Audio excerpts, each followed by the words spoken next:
যারা অভিযুক্ত আছে তাদের গ্রেফতার করা হয়েছে।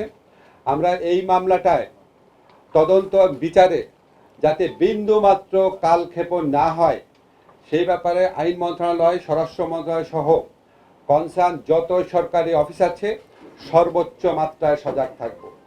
এবং একই সাথে সাথে শুধু এই ঘটনা, শুধু এই ধর্ষণের ঘটনা না, অন্য যে কোনো ধর্ষণ বা নারীর প্রতি সহিংসতা রোধকল্পে আমরা কিছু আইনি পদক্ষেপ নেওয়ার কথা চিন্তা করেছি। আজকে সকালে এসে আমরা মিটিং করে সিদ্ধান্ত নিয়েছি এবং এটা কিছুটা পরামর্শ করতে হবে স্টেক হোল্ডারদের সাথে, তারপর ফাইনালাইজ করব। আমরা চেষ্টা করব কয়েক দিনের মধ্যে এই আইনগত পরিবর্তনটা আনার জন্য। আইনগত পরিবর্তনের বিষয়টা শুধু ব্যাখ্যা করছি আমার পক্ষ থেকে। একটা হচ্ছে, আমরা দেখতাম নারীর প্রতি সহিংসতা বা নারীর প্রতি নির্যাতন, রেপের মতো কেসে ইনভেস্টিগেশন যে অফিসার ছিলেন, ইনভেস্টিগেশন অফিসার যখন 30 দিনের মধ্যে তদন্ত কাজ সম্পন্ন করতে না পারলে ওনাকে চেঞ্জ করে আরেকজনকে দেওয়া হতো, আরেকজন না পারলে তাকে চেঞ্জ করে আরেকজনকে দেওয়া হতো।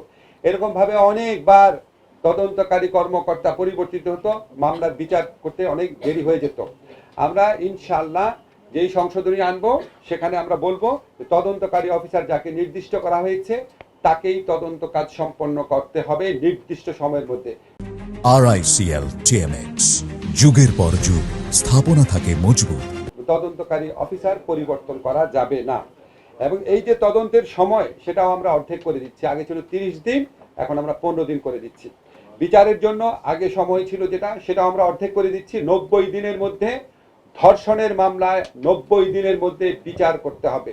ধর্ষণের মামলা 15 দিনের মধ্যে তদন্ত কাজ শেষ করতে হবে। এবং ধর্ষণের মামলা যদি 90 দিনের মধ্যে বিচার সম্পন্ন নাও হয়, এই অজুহাতে কাউকে জামিন দেওয়া যাবে না। আগে ছিল 180 দিনের মধ্যে বিচার না হলে জামিন দেওয়া যেত এই গ্রাউন্ডে, এখন কোনো জামিন দেওয়া হবে না ধর্ষণের মামলার ক্ষেত্রে। এছাড়া আমরা ধর্ষণের মামলার ক্ষেত্রে বিচারের ক্ষেত্রে যদি কোনো রকম গাফলতি থাকে তার ব্যাপারে ডিপার্টমেন্টাল অ্যাকশন নেওয়ার পদক্ষেপ সুনির্দিষ্ট বিধান আমরা আইনে সংযোজন করব। এছাড়া আমরা ধর্ষণের মামলার ক্ষেত্রে একটা সমস্যা হতো যে, আপনারা জানেন যে ডিএনএ সার্টিফিকেট লাগতো।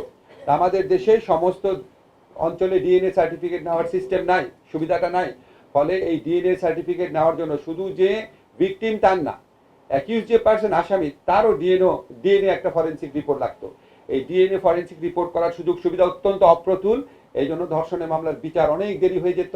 তো আমরা স্টেক হোল্ডার সাথে আলাপ করে একটা সংশোধনী আনবো যে উপযুক্ত ক্ষেত্রে বিচারক যদি মনে করে শুধুমাত্র মেডিকেল সার্টিফিকেটের ভিত্তিতেই এই মামলার বিচার কার্য এবং তদন্ত কার্য চালানো সম্ভব, তাহলে সেরকম ব্যবস্থা উনি নিতে পারবে।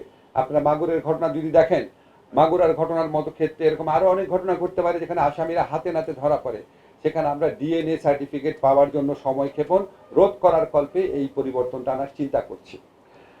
আরেকটা হচ্ছে, আমাদের সরকারের পক্ষ থেকে সমস্ত ডিস্ট্রিক্টে ডিএনএ ফরেন্সিক ল্যাবরেটরি স্থাপন করার জন্য অচিরেই ব্যবস্থা নেওয়া হবে, পদক্ষেপ নেওয়া হবে।